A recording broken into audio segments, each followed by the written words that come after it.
Hello, I'm Stephen Lindwall. Welcome to episode 8 in this series on the infinite banking concept.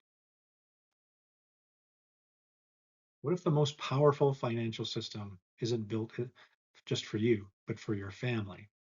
The Nelson Nash quote for this episode is, "Don't do this just for yourself, do it for the next generation." So far in the series, we've talked about building and managing your personal banking system. But there is something bigger. The real power of this concept isn't just personal wealth, it's family wealth. Because once a banking system exists, it can begin serving more than just one person. It can serve an entire family economy. And for me, this idea is actually very personal. I'm a first generation IBCer in my family. My wife has policies. We have policies on our son. My dad has a whole life insurance as well. He's not practicing infinite banking intentionally, but the foundation is there. So even though I'm the first one building the system on purpose, I won't be the last. Because once a family banking system starts, it can begin serving the next generation as well. Most families already help out each other from time to time. A first vehicle, check. I used Honda Accord.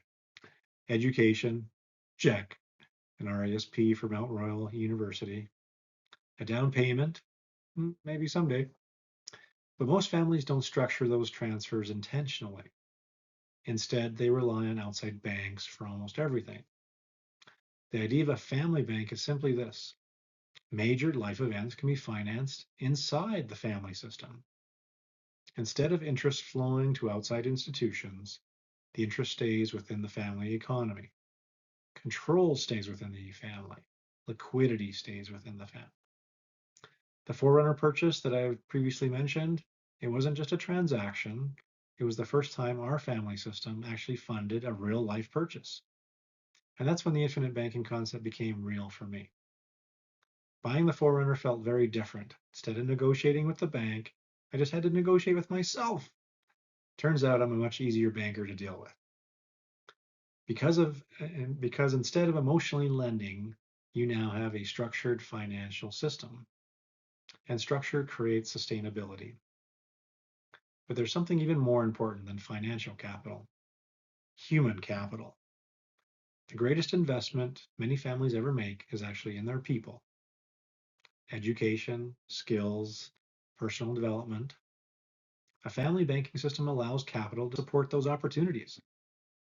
But just as important as is the financial literacy that comes with it, teaching the next generation how money works, how borrowing works, how repayment works, how capital can grow and circulate responsibly.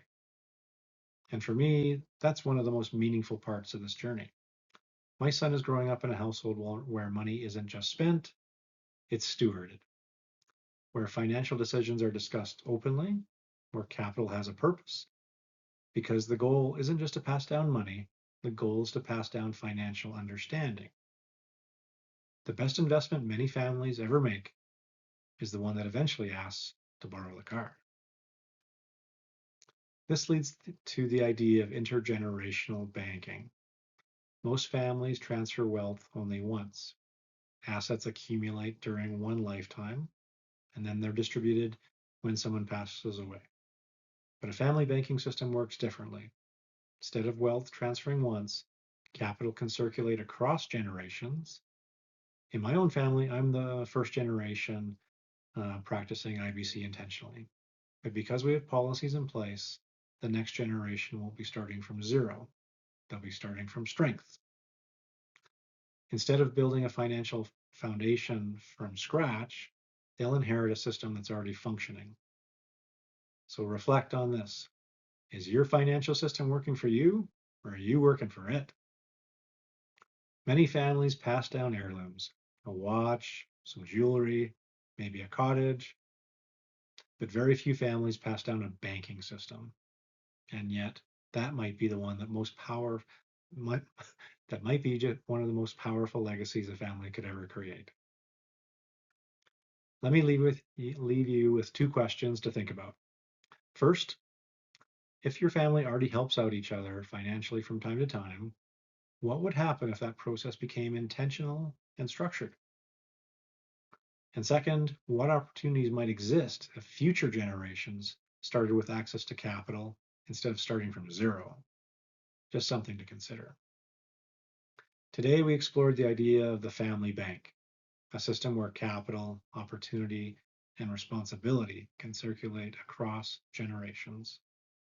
A family banking system turns that launchpad into something multi-generational. Because when a family controls the banking function together, the system doesn't just serve one purpose or one person, it strengthens generations. But there's another powerful dimension to this strategy. A personal banking system can also become a financial launchpad, capital that can be deployed into opportunities, investments, real estate, even business or corporate strategies. And that's exactly what we're going to explore in the next episode. How this system can move beyond protection and planning and begin creating financial opportunity. I'll see you in the next episode.